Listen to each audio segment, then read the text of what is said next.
Sa mga gusto mag-apply sa casino department, ipapakilala ko sa inyo si John, nagtatrabaho as slot attendant. Ayan, magbibigay informasyon para sa atin. Sir, my name is Dan Luis Malangis from Agent Paradise, working as slot attendant. Then ang agency namin, SSM Maritime Incorporation.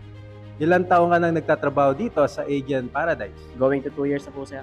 Kamusta naman ang sahod? Medyo okay ba? May kukumpara mo?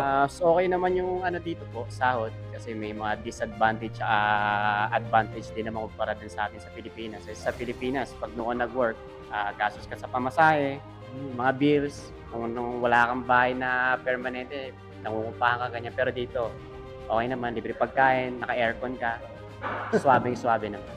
Paano ka nakapasok dito as a slot attendant? Anong qualifications na hinahanap ng isang agency? Bali po kasi ako, dati ako nagtatrabaho sa medical clinic. Oh, Then yung agency po kasi namin ngayon, under po siya ng medical clinic namin. So utility personnel ako doon. okay. So nung time na nagka-apply ako, sinubukan ko mag-apply sa agency na to. So yun, naman. Pero parang ang layo naman, di slot attendant. First time mo makapagtrabaho sa slot attendant, parang gano'n? Opo, first time po kasi galing ako ng mga corporation, galing ako ng fast food, ganyan, utility. So malayo po talaga yung Malayo. diferensya ng slot attendant sa mga experience ko before.